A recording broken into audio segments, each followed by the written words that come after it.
pessoal, você fica à vontade, tá bom? Não, beleza, valeu.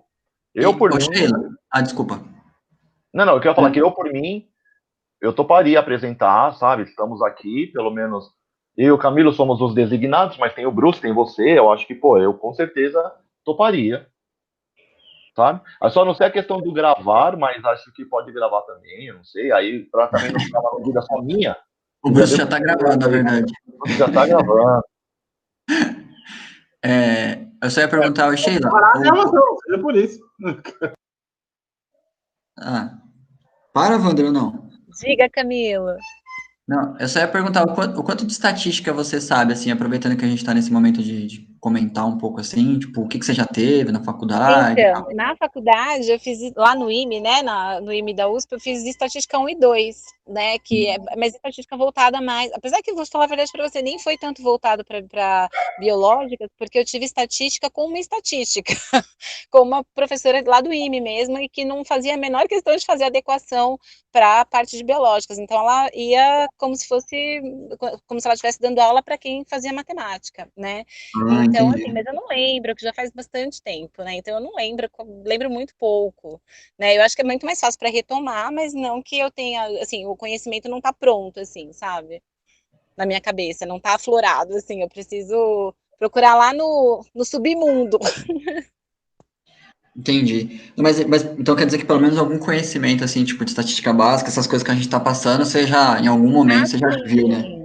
Não, com certeza. Assim, nós esgotamos um livro inteiro de estatística lá, assim. Então eu tenho noção. Não tenho tanta noção atual, né? Então, quando vocês falam de R, por exemplo, eu não tenho muita noção porque eu não mexi com estatística desde então, né? Então, eu fiz iniciação, usei estatística naquela época, mas depois eu fiquei muitos anos longe. Então, não me lembro mesmo. Mas eu acho que não é difícil para retomar se eu, né, se dispondo a, eu acho que não é difícil para retomar. Ah, tá, não, beleza, só para esclarecer, aproveitar que já tava aí, a gente já tem uma régua. Pode ir, Wander, desculpa aí a interrupção. Não, que é isso. Acho que é legal saber, né, também, mais ou menos, o nível mesmo do pessoal, até onde o pessoal sabe, para poder até contribuir mesmo também com exemplos, né? Como a Sheila falou que fez iniciação científica, faz tempo ela disse. Mas se ela lembrar, mais ou menos depois, assim, se for alguma hora pertinente, algum tema daqui, e fizer uma correspondência com o que ela pesquisou, alguma variável, assim, média, usei média, sei lá, sabe? Ela pode ficar livre aí para poder comentar, assim. Ok, Wander.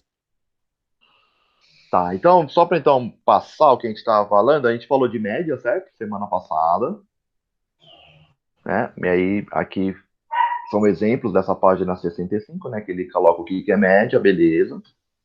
Aqui é uma crítica, não crítica, né? Mas mostrando que a média não é a mais usada, mas nem por isso ela é a melhor medida de tendência central. Então, há críticas a ela, por exemplo, nesse exemplinho do Field, né? O Field ele fala essa questão de, ele dá um exemplo de professores de estatística e amigos, e aí ele vê que se fazer uma média de 5 professores, quantos amigos ele tem?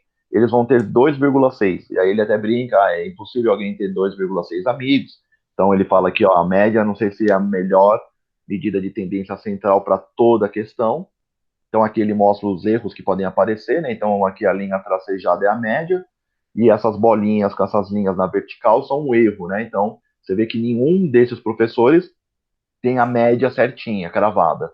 Todo mundo tem um pouco menos ou um pouco mais, né? Então isso é uma coisa para a gente poder debater. E outra coisa que acho que a gente não comentou da outra vez, uma coisa que é um ponto que é legal dessa média é, por exemplo, o salário médio do Brasil. Se não me engano, se você tirar a média do salário do Brasil, a média de salário dava acho que 3.500 ou 4.500, eu não lembro. E que não é uma média boa, porque essa não é a média do que as pessoas ganham, porque como a nossa desigualdade é grande, você tem pessoas que ganham muito pouco e pessoas que ganham muito. Então, quando você soma e divide pelo número de pessoas, que seria o que a média faz, né, você acaba não tendo uma medida muito fidedigna. Isso, e acho que isso aí cabe, por exemplo, nessa tela aqui que eu estou mostrando, que é mostrando como a média ela é sensível aos valores, né? Então, se você coloca nessa média de salários pessoas com valores muito altos, e nós temos, com certeza, brasileiros que ganham muito, se colocar jogador de futebol aí, já desanda tudo, entendeu? porque aí você já vai colocar valores extremos de salário, com pessoas que ganham salário mínimo até menos, os informais e tal. E aí, como ela é sensível a valores extremos, vai aparecer um valor que é fictício, que é para inglês ver. Porque, de fato, as pessoas, numa maioria, ganham muito menos do que essas pessoas que ganham seus milhões, né? Então, aqui, por exemplo, mostra que se a gente tem esse grupo de dados e se só variou o último número, então, com 10 no final, a média seria 5,5. Se a gente muda para 20, a média já muda para 6,5, né? E se a gente coloca 100 no final, a média muda para 14,5. Então, nós teríamos três resultados diferentes, né? E não seriam tão representativos porque só mudou uma variável, das 10 mudou só uma, né? E aí, por exemplo, no livro aqui da Dance e da Rage, eles colocam que a mediana nesses três casos não mudou. Então, pode ser que para algum ponto a mediana seja o melhor, porque ela é resistente a valores extremos. O valor extremo não mexe na mediana e já mexe na média. Aqui nós falamos da mediana, que é o score do meio, né? Então, beleza, colocamos aqui. Então, eles colocam no livro um jeito para calcular, então, com valores e postos. E aí, se nós tivermos valores iguais, a gente precisa pôr uma terceira condição, que é posições dos postos. Então, vai de 1 a 9. Números que se repetem, tira uma média dessa posição dos postos.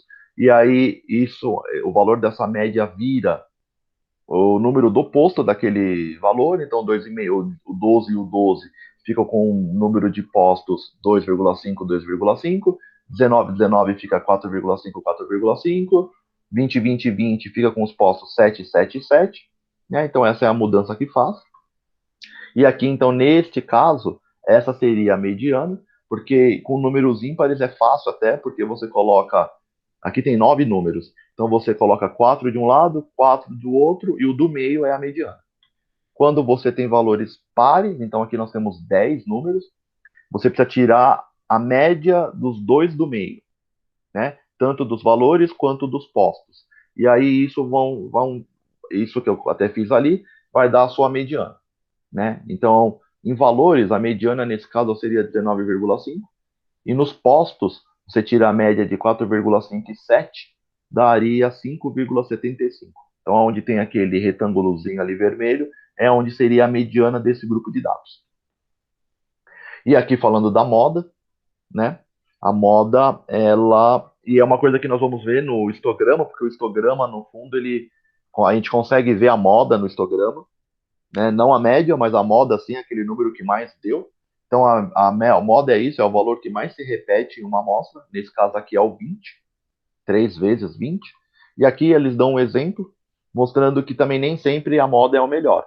Então, nos dois conjuntos de dados, o primeiro, a gente sim consegue ver que o 2 é a moda, porque o 2 se repetiu de maneira substancial e diferente dos outros números.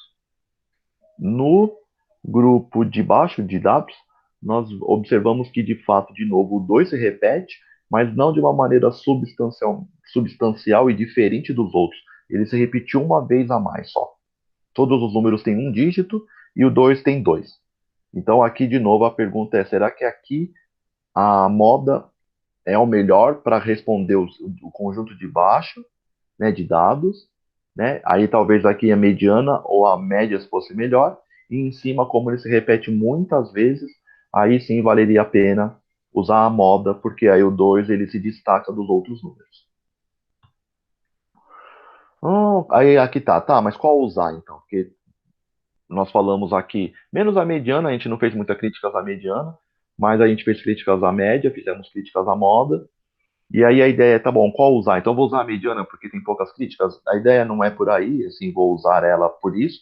Você precisa, que nem eu defino nessa parte do livro, que é, você deve dar uma boa, assim, ó, deve dar a você uma boa indicação do valor típico da amostra. E aí o que vai te fazer usar ou não usar a medida é muito o seu projeto de pesquisa e aquilo que você quer responder. Então, dependendo daquilo que você quiser responder, a média pode ser boa, a moda pode ser boa, ou a mediana pode ser boa. Depende muito do seu desenho de pesquisa e o que você quer responder, que hipótese você quer testar. E aí está aqui colocando que tudo isso dá certo, usar média tal, por causa desse teorema central do limite, que ela diz, os autores dizem que no capítulo 4 isso vai ser explicado melhor, mas por conta desse teorema, vale a pena usar média, mediana e moda, e foi até eu dei o exemplo, acho que no encontro passado, sobre meta-análise, né? Que, querendo ou não, a meta-análise ela é possível também de ser realizada e de alguém tomar uma decisão a partir dela por meio desse teorema. Vamos lá. Então, aqui a gente falou de divisão de amostra e população, né? Então, aqui é um quadrinho que tem na página 72. E aqui ele vai falar do erro amostral. Por que nós temos erro amostral? Então, segundo o quadrinho, é quando selecionamos uma amostra de uma população e então tentamos estimar o parâmetro, porque a gente já tinha falado também que parâmetro tem a ver com população e estatística com amostra. Estimar o parâmetro da população a partir da amostra, não estaremos totalmente precisos. Então, como a população seria o número total de pessoas, ou de animais, ou de objetos em um determinado lugar, se você vai tirar uma amostra para avaliar aquela população, você sempre vai ter um erro amostral, porque você não está contemplando a população inteira. Então, algo de errado não preciso vai aparecer. O seu dado não é 100%. E aí tem como dar uma controlada nisso, né? Então aqui ele começa a falar do histograma, tá? Uma outra questão que eu acho que eu coloquei, deixa eu só fazer uma inversão aqui, ou deixa eu só dar uma olhadinha. Vou fazer só uma inversão, que é o seguinte. No PowerPoint eu coloquei um pouco melhor a questão, porque eu também tinha colocado no PDF. Que aí ele vai falar também do erro amostral, o que a gente pode fazer para diminuir o erro amostral, né?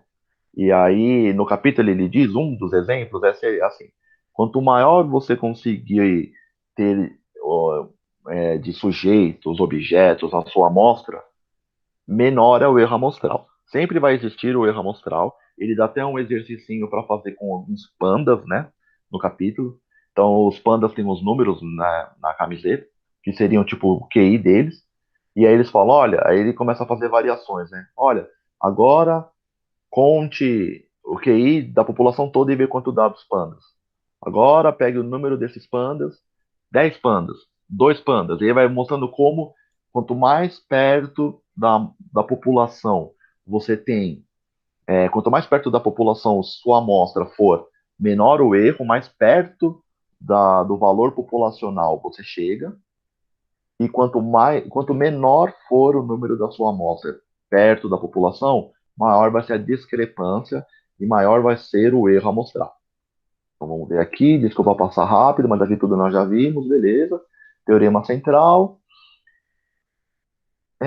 Tá. Aí aqui ele fala assim, em geral, quanto maior, aqui ó, que eu tava acabando de falar, cheguei na hora. Tá grifado embaixo, em geral, quanto maior for o tamanho da amostra, tanto mais próximo a sua média estará da média populacional. Então, um jeito de você diminuir o erro amostral ah, do sua pesquisa é ter um tamanho de amostra grande. Quanto maior ela for, menor o erro amostral. Mas como a gente trabalha com amostra, você pode ter uma amostra de 10.000 sujeitos, objetos, animais. Aí você tem um N bem grande, 10.000. Mas isso não quer dizer que não tem erro amostral. Vai ter. Talvez ele vai ser um erro amostral menos do que uma pesquisa que fez com 100, do que fez com 10, né? Então, com 10.000, você tem um pouco mais de força na sua hipótese, testar em afirmar ela, do que quando você tem uma amostra menor. Mas nem por isso dá para dizer que para todo mundo, ou para todos os objetos e animais, o que for, todas as variáveis, aquele resultado sempre dará se você fizer aquela manipulação. Isso não dá para ser feito com amostra. Tá? Então, aqui falando o que a gente tinha falado em cima, e aí embaixo ele começa a falar de análise exploratória de dados. Né? Então, o que seria isso? Então, ele fala que a análise exploratória de dados são a exploração dos dados que coletamos para descrevê-los mais detalhadamente. Essas técnicas simplesmente descrevem nossos dados e não tentam tirar conclusões sobre populações adjacentes. Então, a ideia de análise exploratória de dados é que os professores normalmente de estatística falam é assim: é para você poder ver a cara do dado, ver como ele está se distribuindo, como ele está se comportando. Mas com essa análise você não consegue tirar uma inferência. E, por exemplo, naquelas exemplos que eu dei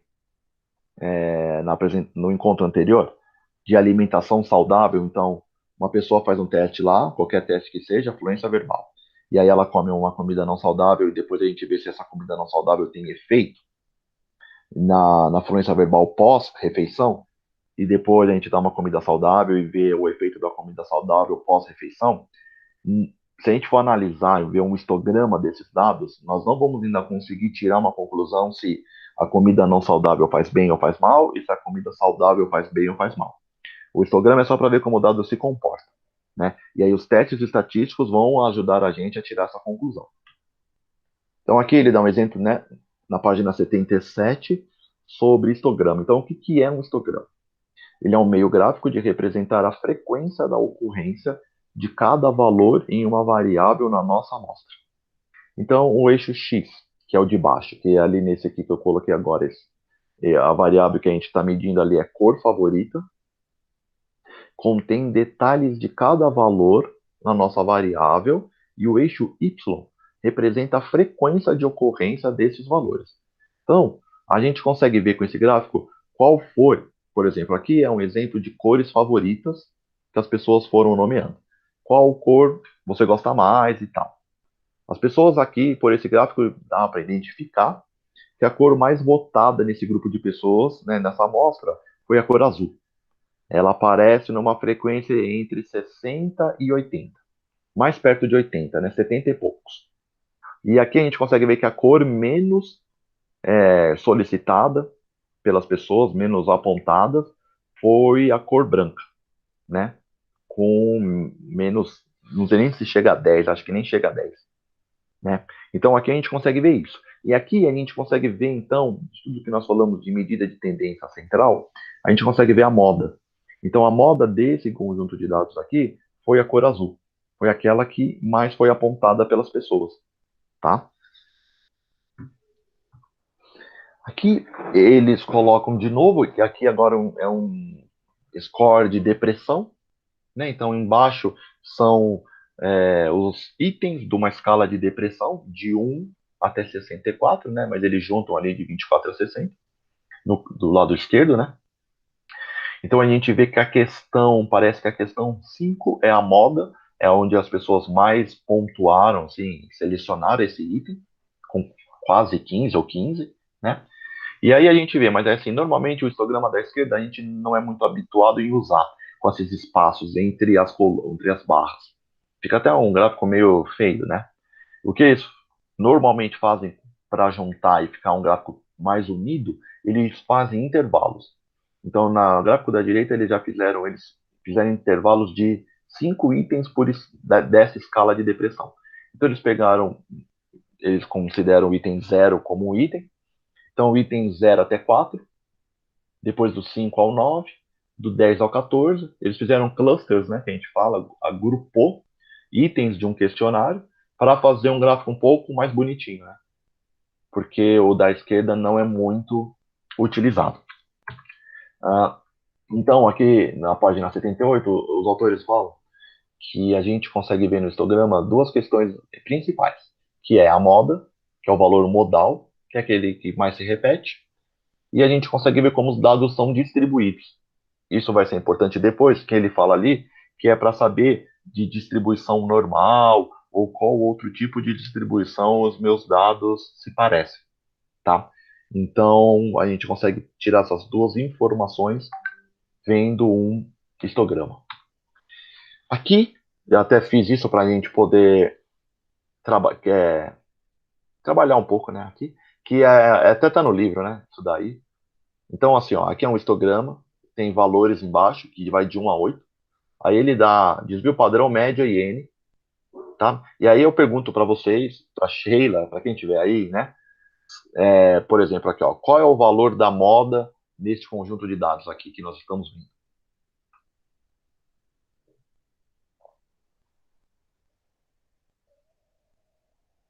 A moda tem várias. Não, a moda é aquela que mais se repete. Tem um aí que se destaca. Ah, não, é que eu tô vendo o 5 e o 6 e na minha cabeça eu falei, ah, não, mas eles estão iguais. Falei bobagem, não é o 4. Isso mesmo, Bruce. O 4 é o valor da moda, porque dá pra gente ver aqui, porque o eixo Y, que é o eixo, o eixo vertical ali, que vai de 0 a 6, é o eixo que mostra para nós a frequência, a ocorrência daquele valor aqui, né? O exemplo dos dados de baixo são valores. Então a gente consegue ver que o número que mais foi repetido nesse conjunto de valores foi o 4, que ele chega ali numa frequência de 5, né? Tá. Agora, outra pergunta que eu faço a vocês. Qual é o score menos frequente? 8. Isso, beleza. O 8, eu não sei se o 8 chega no 1 ali, acho que ele tá perto do 1, 0,9, alguma coisa talvez, mas é isso mesmo, 8. Aí tá aqui, ó. Quantas pessoas apresentaram um score de 5?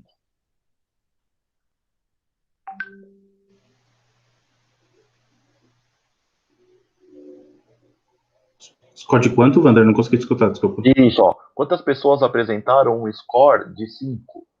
Ah, de 5? Isso. 4? Isso mesmo.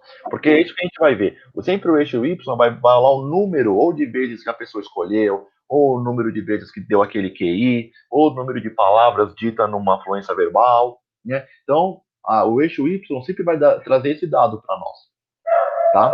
Aqui, ó, os cachorros dando uma palhinha aqui na estatística. Letra D, ó. Quantas pessoas apresentaram um score de 2? Duas. Isso mesmo.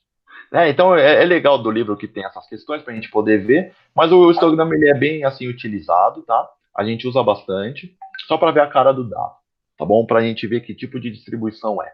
Aqui eu peguei no Google exemplo, se a gente colocar histograma, lá aparecem vários, né? E aí tem cada programa faz uns mais bonitinhos, outros mais feios, né? Mas a ideia é que o histograma sempre vai ter essa cara de barras, né? Eixo Y, sempre frequência, número de ocorrências, e eixo X, as variáveis, né? Quantas palavras, né?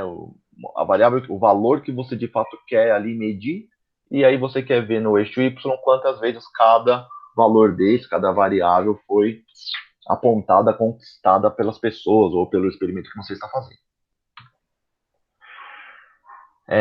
Beleza. Ele fala desse, eu não sei se agora até passar a pergunta a vocês que estão aí. Alguém já tinha visto esse diagrama de caule e folha? Porque eu nunca tinha visto isso aí. Eu também não.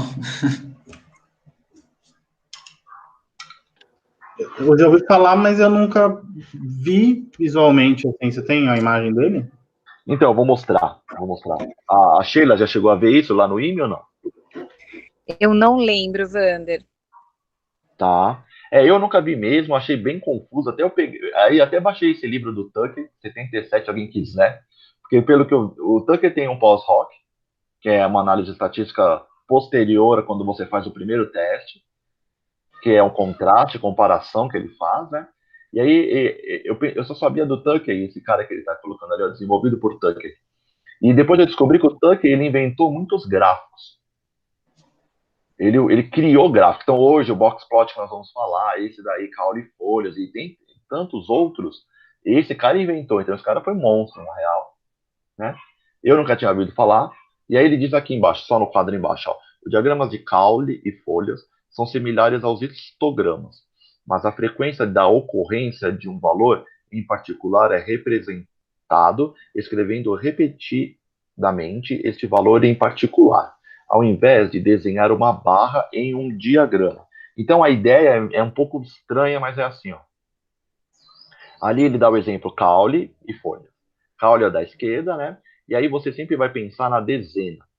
Então, como que é a transposição? O 0 corresponde de 0 a 9, tá? O 1 corresponde de 10 a 19 e o 2 corresponde de 20 a 29. E aqui as folhas, eles vão colocar a unidade. Então, eu achei muito tenso, mas vamos lá. Vamos pegar esse conjunto de dados aqui, ó. 2, 12, 12, 19, 19, 20, 20, 20, 25. Então, o primeiro é 0, que vai de 0 a 9. O único número que vai de 0 a 9 aqui é o 2. Então, ele coloca lá 2. O 1 O 1 vai de 10 a 19. Então, se a gente for ver lá, o que vai até de 10 a 19 é o 12 e o 19. Só que o que ele faz, então? Ele repete quantas vezes deu 12 e quantas vezes deu 19, só que ele só usa a unidade. Então, ele vai colocar 2299. Ele coloca lá, 2299. O 2, que é de 20 a 29. A gente, eita, vamos lá. 20 a 29 tem 4 ocorrências, que é 20, 20, 20 e 25. Ele, como ele só usa a unidade, vai ficar 0005. Tá aqui. Eu não sei o quanto isso é intuitivo, eles falam bem no livro sobre esse modelo. Putz, eu não sei se isso é legal, sabe? Eu nunca fiz isso, eu não sei nem se com certeza algum programa faz isso. Mas eu não sei o quanto intuitivo é, porque eles falaram isso aqui depois, ó. Que se você É virar. diverter, né? Isso, eu até fiz aqui o que eles falam para fazer. Eles falam para fazer mentalmente, mas eu fiz concretamente. Que eles falam, olha, Realmente fica parecendo um histograma, né? Quando eles falaram isso, eu falei, é verdade, até que parece. isso mesmo, sabe? Então, se você virar, vai lembrar um histograma, só que aí você vai ter os números, né? Então é como se você, tipo, tivesse as barras, só que cada barra você sabe o que tá lá dentro, sabe? Sim. Eu achei interessante, mas eu acho que deve ser uma versão preliminar ao que dá para fazer com o histograma hoje em dia, eu acho, sabe? Tipo, aqui tá contando as possibilidades, né? Mas acho que o histograma meio que vem para graficamente e visualmente mostrar um pouco melhor isso, eu acho. Isso. Eu acho que só o que eu gostei desse, talvez, é assim, ó. Seria legal se você conseguisse fazer a barra e esses números dentro das barras. Porque aí você saberia o que está dentro daquela barra. Porque quando você chega aqui, ó, você não sabe o que está aqui dentro, né? Aqui, por exemplo, você sabe que vai no valor 4, deu 4 vezes aqui, foi o número modal que deu mais ocorrência e tal, né? Mas depende de uma variável que for, que nem aqui, ó, se for que nem aqui, que os números, a moda aqui, por exemplo, seria o 20, né? E aí você vai ver aqui já muda bastante como ficaria essas barras, né? Mas eu nunca vi mesmo isso, eu não sei se usarei, mas só achei interessante que você sabe o que está dentro daquelas barras, né? Isso foi algo legal de perceber, mas achei até eu entender isso aí demorou. Eu vi umas 2 vezes também para poder falar, mas o que que ele quis dizer? Porque não é muito intuitivo mesmo. Sabe, Eu não- para ele pegar a unidade que eu demorei para pegar isso, porque eu falava, cara, que 2 é esse, que 22,99 é esse, eu fiquei assim, até eu entender que era o final de cada número, aí quando eu entendi, falei, agora eu entendi a sacada da coisa. Sim. Eu fui na mesma. Beleza. Aí ele fala sobre esse, que é chamado de caixa de bigodes, né? Mas ninguém usa esse nome. Eu não sei, lá no IME usaram esse nome, Sheila? Lá tinha bastante bigode por conta da veterinária, mas não sei, né? Não. Não, né? Ninguém usa. Raramente alguém usa esse nome. Aqui em português ficou, porque depois eu fui ver, tem uma nota de rodapé. É que Até fala o nome. isso, que é o Whisker, Eu- né? Que ele chamava, sabe? sim. Mas eu achei legal porque eu sempre quis chamar porque chama box plot. Tipo, tudo bem que são caixas, tipo, parece o desenho de uma caixinha, mas normalmente a coisa deve ter um nome, né? Um motivo. Oi, Bruce. É que eu aprendi com. Eu aprendi já como bigodes mesmo. Eu fui descobrir que chamava boxplot só na pós.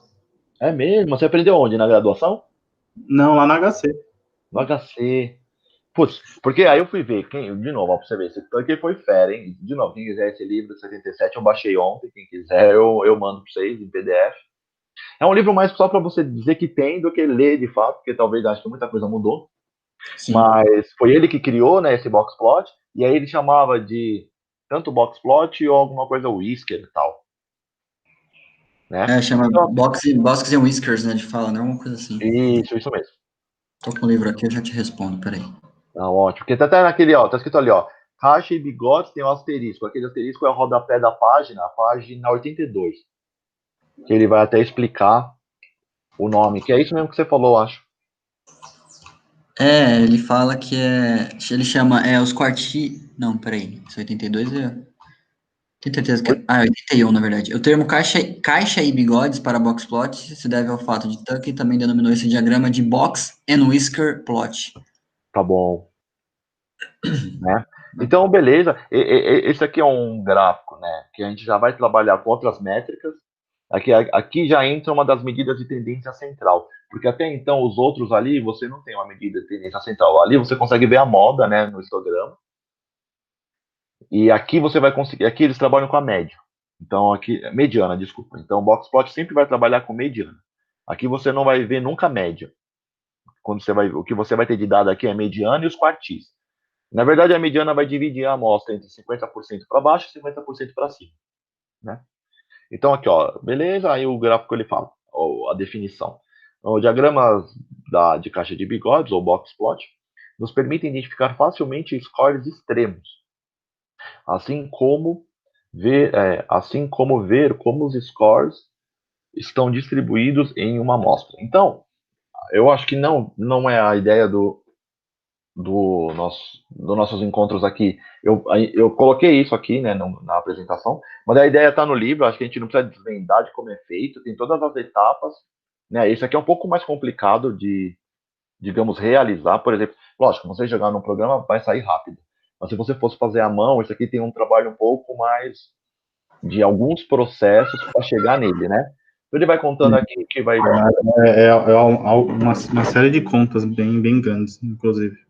Sim, Mas... tem, né? Como ele faz um exemplo bem fácil, as contas são pequenas, mas lógico, é um banco Depende de do dados aí. tamanho. Se você tiver um banco de dados de 100 pessoas, já vai ficar meio tenso fazer isso aí na mão.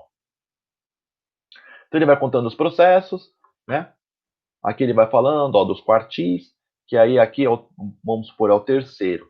E aí ele fala que é o terceiro a partir do fim, então tem que contar assim, vamos supor, a partir do fim. Tipo, voltando os números, né? 25, 20, 20. Então aquele ali seria um quartil. E no outro seria 2, 12, 12, tá? Então seria, ó, o primeiro e o terceiro quartil, que ele chama. Aqui tudo contando as contas que são realizadas, tá bom? Se alguém tiver alguma dúvida, pode pôr no grupo lá, tá? Mas aqui acho que eu demorei um pouco também para entender, mas depois eu peguei. E aí depois, chegando neles, esses aqui são os famosos box plots, né? Ou diagramas lá de caixa e bigodes. Então, assim, ó, o que importa para nós? A linha escura, sempre vai ter uma linha escura, normalmente. Eu não sei se eu já vi algum sem, mas normalmente tem a linha escura. A linha escura é a mediana.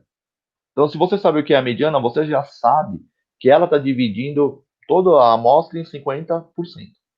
Tem 50% para baixo, 50% para cima, né? Dentro da caixa, pelo que eu entendi, aí se alguém entendeu diferente, vamos refletir sobre isso. Dentro da caixa, o limite da caixa inferior e o limite da caixa superior é o primeiro e o terceiro quartil. Que nesse banco de dados, o banco de dados aqui seria o 12 e o 20. Então, o 12 e o 20 são os extremos. Ali compreende 25% para baixo, 25% para cima. E aí tem depois essa barra, que é tipo uma barra de erro, vou chamar assim. Ele chama isso aí de bigodes, né? Uhum. Os bigodes seriam os outros 25%, que aí somaria 50% para baixo e 50% para cima. Então a ideia principal do box plot é, beleza, tem a linha escura, essa linha escura é a mediana. Ela divide no meio o grupo de dados. Se a gente pudesse ver aqui esse exemplo, que da esquerda, que está escrito figura 3.9, a gente vê que o 50% para cima está muito mais condensado esses dados do que os 50% para baixo. Ele está muito mais espalhado os dados de baixo do que o de cima. Então, isso visualmente é o que a gente já consegue ver nesse gráfico da esquerda. Uhum. E no gráfico da direita, a gente tem um valor que se chama valor atípico, que é o famoso outlier, né? Que é o valor que ou a gente põe ele mesmo e faz análise com ele, ou retira ele. Normalmente as pessoas normalmente fazem como? Colocam ele e roda. Porra, deu pau colocando ele. Não foi legal. Tirou ele então. Tirou? Puta, sem ele já ficou mais bonito aqui, hein? E aí, então, esse valor é um valor atípico, e aí é isso. As pessoas ou colocam ele para trabalhar, ou tiram ele. Só que aí ele se destaca, né? E aí isso aparece, né? Então tem vários gráficos que aparece um pontinho no box plot. Esse pontinho quer dizer, eu sempre confundi esse pontinho com a diferença significativa, significante entre uma condição e outra. Mas o pontinho não quer dizer isso, né? O pontinho quer dizer que ali é um outlier, um cara que saiu desses extremos aí. Beleza Sim. por aí? Tranquilo. Beleza. Aqui, então, vamos lá, mais um que ele diz, que é um diagrama de dispersão. Ele fala que ele fornece uma representação gráfica entre duas variáveis. Então, os scores em uma variável são representados no eixo x, e os scores em outra variável são representados no eixo y. Então, aqui, por exemplo, no gráfico da esquerda, então, a gente, de dispersão, scatter plot, né, em inglês, a gente vai achar bastante nos trabalhos, nos programas estatísticos para rodar. Então, você vê a dispersão, a ideia é ver isso, a dispersão dos dados. E aí você pode ver umas tendências, tanto positivas quanto negativas. Isso vai ser bem mais claro quando eu chegar a falar de correlação. Que aí você consegue ver uma correlação positiva, negativa, ou quando não tem correlação. Então, por exemplo, no gráfico da esquerda, a gente vê que tem uns pontos entre a pesquisa é procrastinação e ansiedade com estatística. A ideia da pesquisa aí que eles dão de exemplo é saber se tem uma relação entre procrastinar e ansiedade em aprender estatística. Então, por exemplo, ó, alguém ia falar alguma coisa? Não. Não, só a grande ironia de que esse estudo representa. Como é que é? Só a grande ironia que esse estudo representa. E é uma coisa meio verdadeira, hein, pelos alunos, os alunos detestam estatística. Pelo menos alguns não gostam muito, não. Aqui ele coloca... Pode nessa falar. parte ele tem um erro no livro, não tem? Que Tem parte? uma hora que ele, nessa parte do scatter plot, tem uma hora que ele fala que a tendência de aumento é quando vai do canto direito para o esquerdo, quando na verdade é do esquerdo para o direito. Tá Sim, acho que é isso. na página 88, né? Ele fala que quando relação positiva, eu fui lá no livro aqui, ele fala que você tem que traçar uma linha imaginária do canto inferior direito para o canto inferior esquerdo. Aí eu acho que é o inverso, não? Sim, com certeza.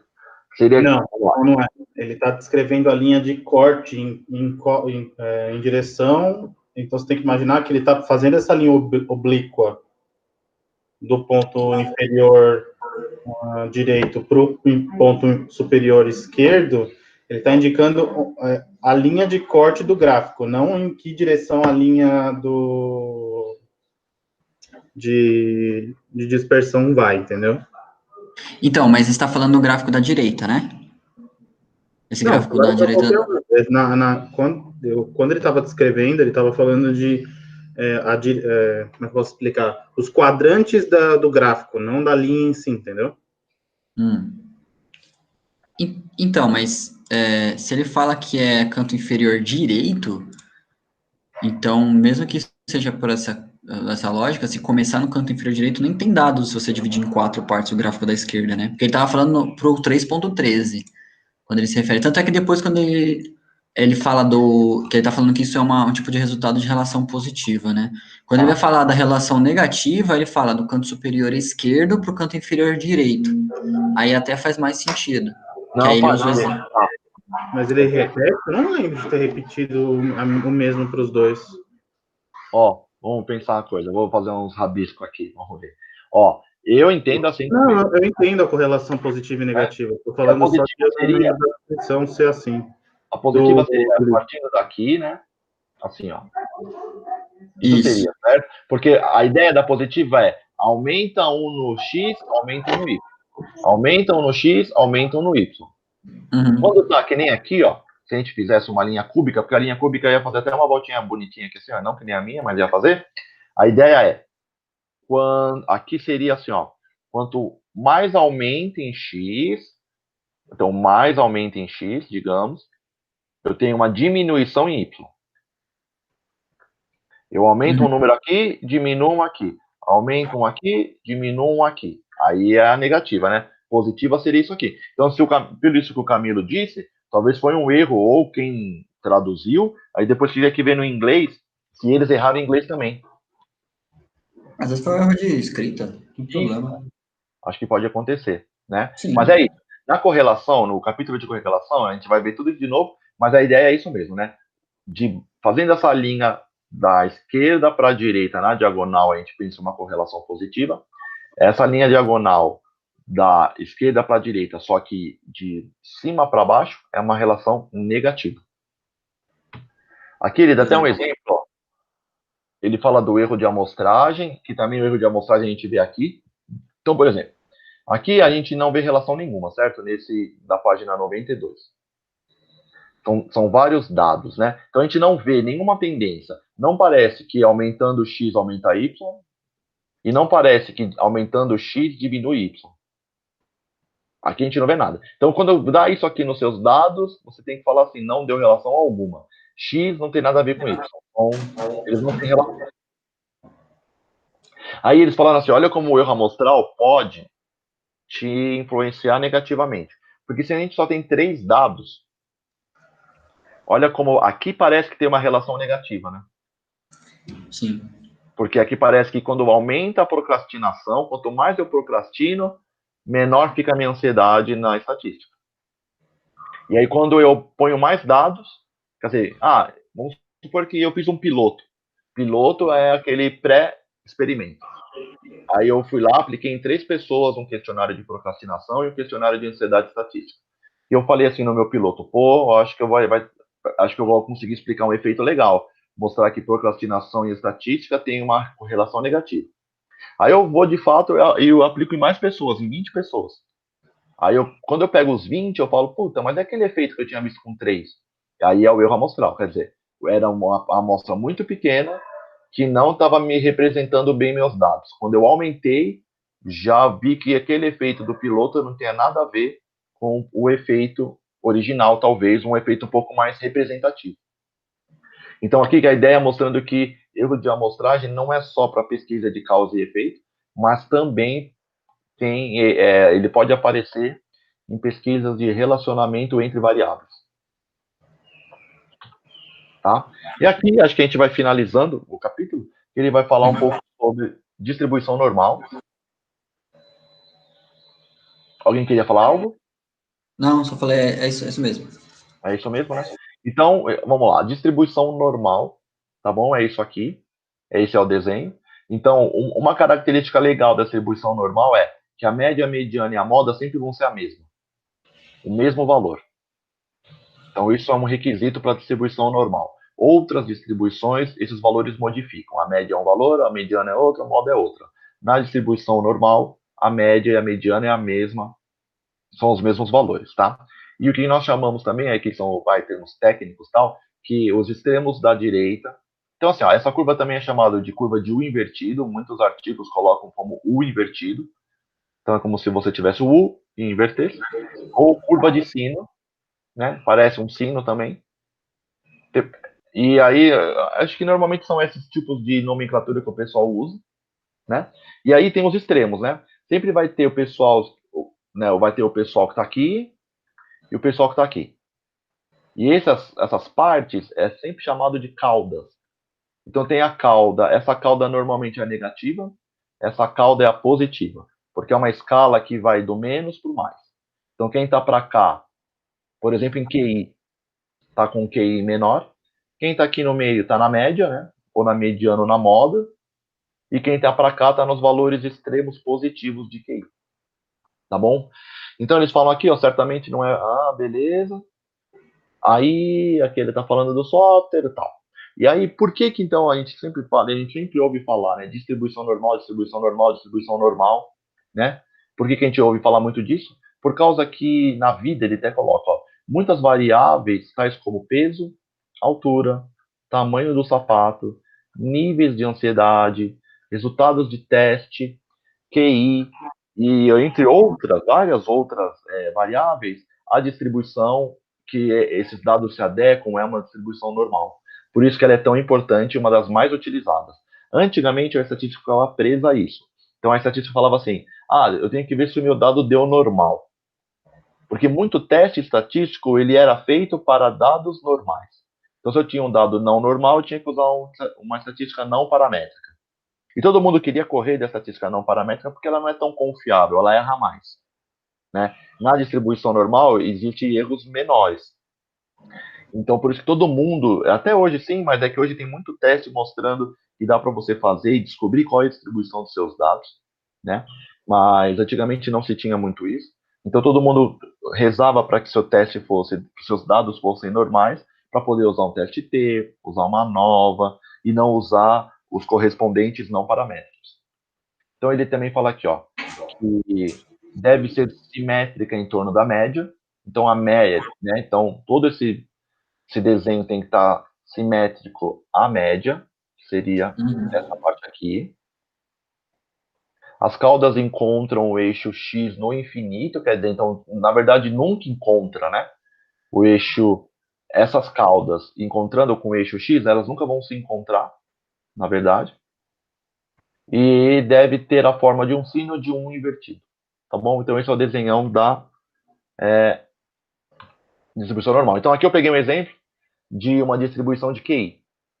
Tá? Então, quando a gente aplica o teste, vai o VISC ou o VAIS, VISC para crianças, é uma bateria, tem 15 subtestes, e aí ela tira o QI total, ou o VAIS, que é do mesmo autor, que é o Wechsler, mas aí é para adultos. Se a gente pegar o QI é dividido assim, o QI também é distribuído em uma distribuição normal. Então, a média do QI é 100, então normalmente as pessoas tiram 100, tá bom? Aí tem a ideia do desvio padrão, que depois vai ser falado nos capítulos aí subsequentes, mas a ideia aqui é assim, ó. Normalmente, a distribuição normal, ela compreende um desvio padrão para a direita ou um desvio padrão para a esquerda.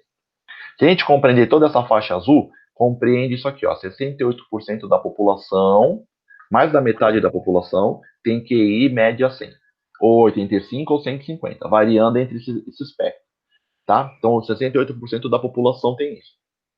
Se a gente vai indo para as caudas, a gente tem aqui já um outro valor, que aqui ó, corresponde a 34%, soma dá o 68%.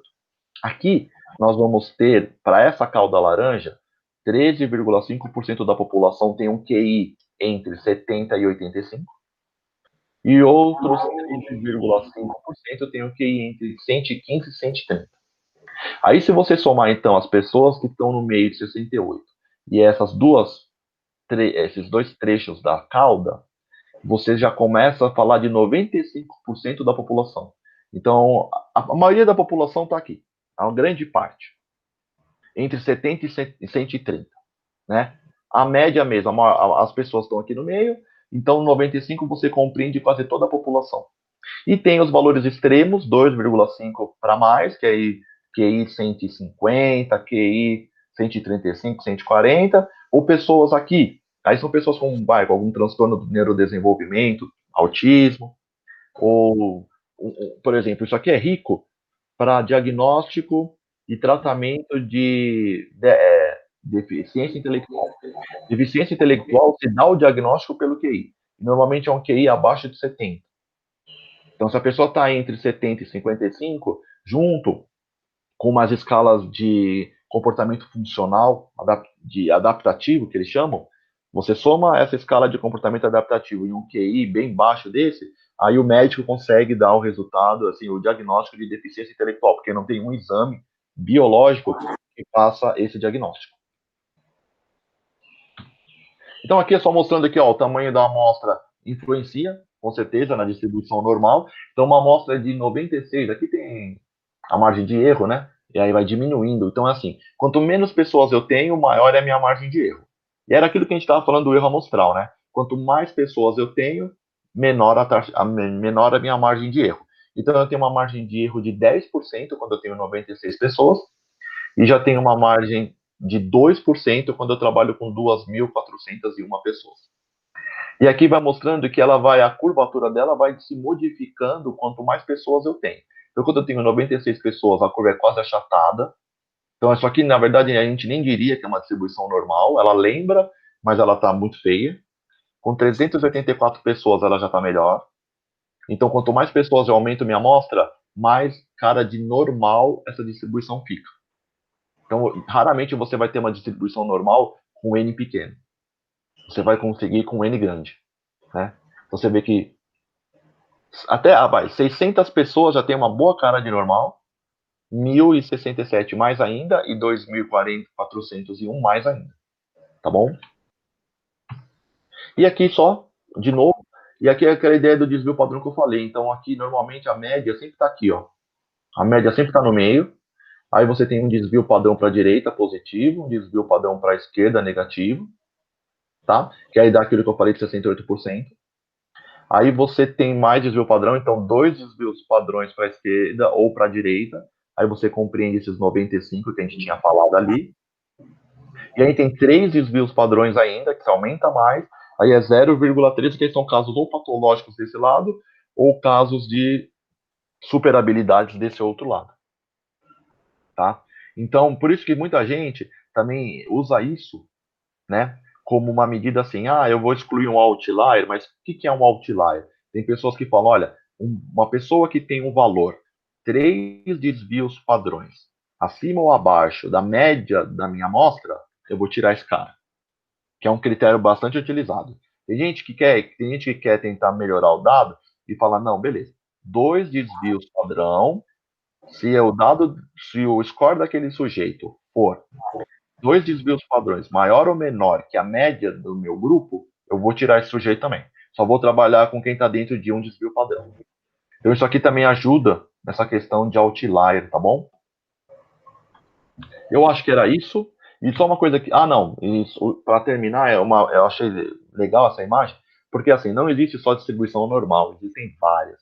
Então aqui é um exemplo de quantas outras existem. Tá? Então nós temos a normal, a distribuição T, que ela lembra bastante a distribuição normal, e nós temos tantas outras. Então nossos dados podem se dar de diferentes maneiras. Tem binomial, Poisson, né? Tem a beta binomial, tem a Bernoulli, a gama, né? Então a gama normalmente é para dados não normais. Os meus dados do mestrado deram muito gama, assim, ó. Você vê esse bem no início tendo uma frequência maior e depois vai aumentando os valores aqui, vai diminuindo a frequência. E aí hoje o legal é isso, tem teste estatístico que você pode falar, beleza, meu dado é gama, o modelo vai entender que eu estou usando uma distribuição gama e eu vou rodar o teste estatístico. Antigamente não. Antigamente eu jogava no não paramétrico e rezava. O próprio SPSS, se não me engano, não sei se é na própria avaliação ou no pós-hoc, ele já permite você fazer se você quer fazer uma correção de Poisson, de Bernoulli, de Gama, ele já tem no próprio software, né? Sim. E agora eu só queria mostrar isso aqui, esse site que eu achei bem massa, só para a gente pensar gráficos, né? Porque a gente falou de alguns, né? Então esse site, o Bruce vai falar alguma coisa? Não. Não? Então aqui, por exemplo, gráficos para desvio, né? Quando você quer ver algo mais ou menos, então ele dá esses exemplos de gráficos, tá? Como você poderia usar para desvios. Gráficos de correlação, ele dá esses exemplos aqui. A gente vai ver um pouco desse, mas existem outros tipos de gráficos de correlação que a gente pode usar. Mudança no tempo, quando a gente quer ver algo que muda no tempo, então ele dá esses exemplos aqui de gráficos que a gente pode usar, que quer dizer, normalmente o x é o tempo, a variável y é a variável dependente que você quer, e aí você quer ver no tempo aquela mudança. Tá? Então esse daqui primeiro de line, que é linha, normalmente bolsa de valores, né? Normalmente é assim que você vai vendo ao longo do tempo a variação daquele resultado, tá? Então tem esses aqui. E aí vai ter outros, ó, ranking, de você ranquear. Então tem de barra, tem esses assim, para você ver a magnitude também de cada variável. Deixa eu ver, tem, ó, distribuição que nós vimos aqui. Então, ó, distribuição, tem os dois primeiros aqui, programa de Foxplot. Aí tem esse que é de violino.